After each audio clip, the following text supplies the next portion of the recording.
পুরা পৃথিবীতে, পুরা দুনিয়া জুড়ে এরকম বিশাল বিশাল বিল্ডিং আমরা ঘুরতেছি, তুলতেছি। কিসের জন্য তুলতেছি? নিজের সুখে থাকার জন্য, নিজে সুখে থাকার জন্য, অন্যকে সুখে রাখার জন্য। অন্যকে বলতে আমার স্বার্থপর তো, অন্যকে বলতে এটা না আর কি।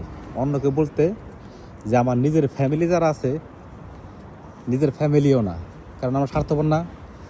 আমরা প্রতিটা মানুষ স্বার্থপর, এই জন্য নিজের ফ্যামিলিও না, নিজের সন্তানকে সুখে রাখার জন্য হয়তো এত কষ্ট করি।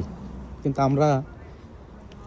আমরা এমন মানুষ, একজন আরেকজনের জন্য কাঁদি না, একজন আরেকজনের জন্য কখনোই ভালো কাজ করি না। আমরা চাই যে একজনরে ধ্বংস করে কেমনে বড় হমো। আপনি দেখেন প্রতিটা বড় লোক যারা হয়েছে, কারো না কারো ধ্বংস করে বড় হয়েছে। আপনি খবর নিয়ে দেখেন, 100-র ভিতরে 80 জনই বড় লোক। হয়তো বড় লোকের গায়ে লাগবে এখন কথাগুলো আমার। 100-র ভিতরে 80 জন বড় লোকই দেখেন কারো না কারো ধ্বংস করে বড় হয়েছে। আর যার গায়ে লাগবে কথাগুলা গায়ে নিবেন না।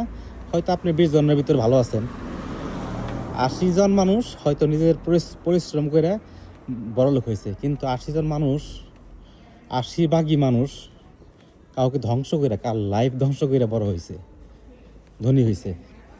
তাই এই বিশাল টাকা পয়সা, বিশাল বাড়ি গাড়ি এগুলো থাকবো না, একদিন ঠিকই চলে যাইব। তাই আপনি যতদিন বাঁচবেন ভালো কাজ করে যান। মানুষ যাতে আপনাকে বলে, দুনিয়ার থেকে যাওয়ার পরে যাতে আপনাকে বলে মানুষ যে একজন ভালো মানুষ ছিল, চলে গেছে, আল্লাহ তাআলা যেন তাকে জান্নাতবাসী করে। এটাই দুনিয়া। আপনি মারা যাওয়ার পরে প্রতিটা মানুষ আপনার জন্য কাঁদবো, এটাই দুনিয়া। আর মারা যাওয়ার পরে যদি বলে না কাঁদে, যদি বলে যে একটা খারাপ মানুষ মারা গেছে, তখন ভাবেন যে আপনার পরের কালে কী হইব। ভালো থাকবেন, আল্লাহ হাফিজ। আজ পর্যন্ত দেখা হবে অন্য কোনো ভিডিও নিয়ে।